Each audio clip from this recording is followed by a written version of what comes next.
Did DiJonai Carrington just cross a line that the WNBA can't afford to ignore any longer? We're not just talking about tough defense or gritty play. This is a full-blown pattern of dirty moves that now includes one of the wildest fouls the league has seen. From grabbing opponents by their hair to swiping at eyes mid-game, Carrington isn't just on a slippery slope. She's face-first skiing down it, done things this season that will get her disqualified from MMA fights. She has done things this season that will get her disqualified from MMA fights. This is a bad look for the league. It is a bad look for the league that every game, the referees are turning a blind eye to something that would potentially get them disqualified from an MMA fight. This would have got her disqualified if she was in that octagon. The most recent incident has fans calling for something way more serious than a fine. We're talking suspension. We're talking permanent ban territory. The wildest part, it's actually in the rules, and it's just a question whether or not the commissioner will enforce it. We'll break that more down later. Let's rewind for a second. Remember when she nearly took down her own teammate, Paige Beckers, with a reckless hit that had coaches holding their breath? Or how about that cheap shot on Jessica Shepard that was borderline flagrant? Then to Caitlin Clark, a rising rookie and already the face of the Indiana Fever, taking a swipe to the eye from none other than Carrington herself. The footage exists, and it's brutal. The intent? Hard to deny. It's starting to feel less like basketball and more like WWE auditions. Claw to the eye, hit to the head, yank ball. And by the way, that's her 3 of her last 5 games. Those 3 have happened in her last 5 games. She also undercut Skylar Diggins in those last 5 games. Getting Caitlin Clark in the eye, getting Sabrina. Here's where the red flags start waving. DiJonai Carrington has now racked up 3 official flagrant fouls in just a month. 3. And that's not counting the 2 additional uncalled fouls that fans and analysts agree were clearly just as bad. At this point, the math writes the story.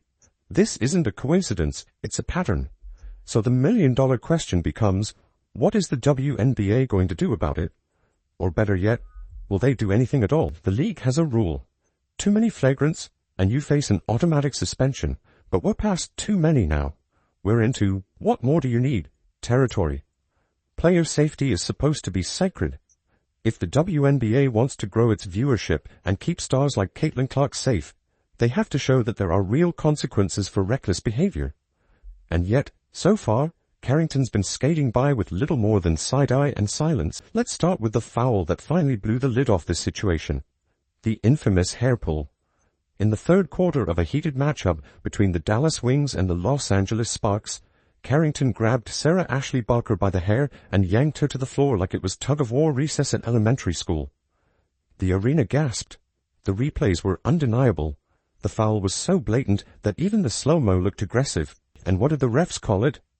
A loose ball foul, not a flagrant, not even a technical. Just a little slap on the wrist like nothing happened. Commentators were flabbergasted. If those were extensions, they'd be on the hardwood right now, one analyst quipped. Social media lit up like Times Square. The Brick Center posted the clip with a caption that summed up the mood of the moment. How is this not an ejection? But I think a referee knowingly allowing and turning a blind eye to a player's putting other players in danger should never be allowed ref again. I think this is just like the Candy Carter chip check last year. The referees, and here's the worst part, is they saw it and did nothing about it. The response from fans was volcanic. Twitter, Reddit, Instagram, every corner of the internet was screaming the same thing. This is dangerous, and it can't be allowed to continue. One radio caller put it best. This isn't hustle. This is someone treating the court like a back alley. It wasn't just about the hair pull. People started pulling receipts. They brought up the undercuts, the elbows, the late hits. Carrington had become a walking highlight reel of questionable plays. And not the fun kind, the dirty kind, the kind that makes fans ask, why hasn't the league stepped in yet? Criticism justified. Get her off the court. Hey, this person, Kathy Engelbert, you're the problem. Since you seem to think this kind of play is acceptable, not to this play, but many others, you should be held accountable when someone is seriously injured. And it's going to happen. Carrington is reckless, and there's plenty of video that shows there's plenty of evidence, which brings us to the real issue. the WNBA's silence. In just a month, Carrington leads the league in flagrant fouls. That's not just a stat, that's a headline. And yet, the league hasn't said a word. No statement, no fine, no suspension. It's like they're hoping if they pretend not to see it, it'll go away. But it won't. Not with Caitlin Clark on the receiving end. Clark is the face of the new generation, and she's being swiped at, elbowed, and shoved around like she wandered into the wrong gym. If anything happens to Clark because the league refuses to act, it won't just be a scandal. It'll be a full-blown crisis. The narrative is shifting. Fans aren't just mad at Carrington anymore. They're starting to question the league's integrity. Can you really promote a no room for hate campaign when you allow this kind of conduct to go unchecked? Is this the example you want to set for the next generation of young women watching? She has been on a crime spree. That's right, folks. She has been on a crime spree, robbing the WNBA blind, masquerading as a professional basketball player when in reality she is just a reckless athlete that understands the concept of basketball. DiJonai Carrington is now one of the most controversial names in the WNBA. Some fans say she plays with passion. Others say she plays like she's got a vendetta. But whatever side you fall on, one thing is crystal clear. This isn't about style anymore, it's about safety. And if the league doesn't make a move soon, then the only people who will be banned are the fans choosing not to watch. Grab onto something, realized it was the hair, and yanked. She she went back down faster as soon as she grabbed the hair. Like, come on. Like, at what stage does the WNBA have to step in? Because the WNBA are rescinding technical fouls on a player who should already be suspended. DiJonai Carrington is committed 4 blatant flagrant fouls this year, and one that was 50-50 that got rescinded. Let's rewind to one of the most unsettling moments from last season. A moment that still has fans fuming and analysts scratching their heads. Caitlin Clark, the WNBA's brightest rising star, was bringing the ball up the court, when out of nowhere, DiJonai Carrington reached in and swiped right across her face. The cameras caught everything. Her fingers grazed Clark's eye in a way that left no doubt about the contact. Clark instantly winced and grabbed her face. It was a moment that didn't just stop the game. It stopped everyone watching in their tracks. This wasn't your typical hard foul or hustle play gone wrong. This was a direct hit to the eye of the league's most talked-about player. Sports channels and online clips slowed the replay down frame by frame, highlighting the stretch of Carrington's hand, the contact, and Clark's stunned reaction. It sparked immediate outcry, and the debate wasn't if it happened. It was whether it was intentional, and what kind of penalty, if any, should follow. Social media lit up with outrage. Twitter, Instagram, YouTube, everywhere you looked, people were calling it what it was, a dangerous and reckless play. It wasn't just about the impact, it was about the intent. And based on the video, a lot of viewers saw intent all over it. You've now got normal NBA fans. You have got normal NBA fans. Like, talking about DiJonai Carrington. Caitlin Clark didn't respond with words, as usual. She stayed quiet, let her game do the talking. But her body language told the truth. The normally composed and unshakable Clark looked rattled. For someone who gets targeted constantly and keeps her cool, even this shook her. And that's when people really started demanding action.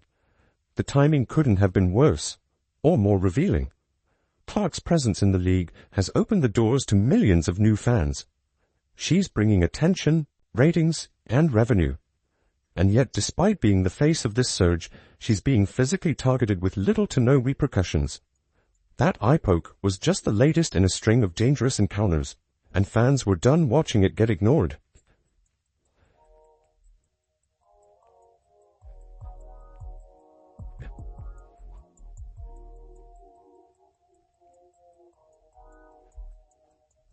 Yeah, I mean, this will be a better angle of it. I think we'll be able to see how hard the foul is right here. That's a hard foul, and she does get her in the face. When she's coming down with her hand, pretty soon, video compilations of Carrington's history began resurfacing. Not just the eye rake, but the ponytail grab, the undercuts, the headshots. It all came back into focus. It wasn't just a bad night or a single moment of frustration. It was a pattern. The narrative was no longer about a split-second foul. It was about whether the WNBA was enabling a repeat offender. Analysts joined the chorus, asking tough questions. If Clark, the league's biggest draw, could be assaulted on the court and the WNBA stayed quiet, what did that say about their commitment to player safety? Where were the statements, the fines, the suspensions? The silence from the top only made the frustration louder. It is a very relevant topic because now you have got posts going viral in the general basketball world, and this type of stuff is just a bad look for the league. It is a bad look for the league. It is. This type of stuff is a bad look for the league. The discussion quickly shifted. It wasn't just Carrington who was under fire. It was the leadership. Kathy Engelbert's name kept coming up. Specifically, her refusal to directly address Carrington's behavior. Carrington had racked up 3 confirmed flagrant fouls in just a few weeks, and by some counts 2 more that should have been flagged. Still, no public statement, no fine, no suspension, just business as usual, and fans noticed.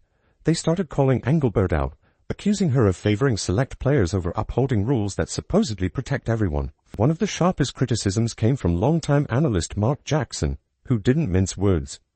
He said outright, if the WNBA won't enforce its own rules, what message are they sending? That comment was echoed across sports talk shows, Reddit threads, and YouTube live streams. More and more voices started saying the same thing. Either Carrington gets suspended, or the league loses its credibility. Literally, the referee saw her take someone out in the air, went to the monitors, was like, this is a dangerous play, it's a flagrant, and they overruled the refs on the monitors. The league are putting players in danger. The league does not care about player safety. They don't care about player safety. And by the way, why would DiJonai care about player safety? Why would she care if the league doesn't care? The legal defender, anything negative said about DiJonai Carrington in the media, anything negative, you're going to see a post from the WNBPA saying, we call BS about this thing. Anything negative in the media about DiJonai Carrington, the WNBPA are going to make a post. The WNBPA are going to make a post. This wasn't just social media noise. Former players and sports writers added their voices too. The chorus grew. The WNBA was facing its biggest image crisis in years. If a role player like Carrington can repeatedly cross the line with 0 meaningful consequences, it sends a clear signal. Star or not, rules are optional. You can see with DiJonai Carrington, she does not have the greatest body control. She does not have good enough body control to hit someone in the eye, but I do think that she tried to smack Caleb Clark in the head. The referee, no call. No call. Common foul. No call on the undercut of Gabby Williams. Like no call on the hit to Sabrina. At the heart of all this was the question that refused to go away. Would the league act, or would they continue to protect a player many now see as a liability? A few reporters went even further, hinting that the only way to restore trust might be a season-long suspension, if not a full-blown ban. Yes, a ban. That's how serious the conversation had become. And the fact that it took this long for the WNBA to even consider it made the backlash even worse. To understand how deep this goes, you have to look beyond Carrington's on-court record. She's not just aggressive, she's consistently crossing lines in a way that puts other players at risk. Hair-pulling, eye pokes, cheap shots.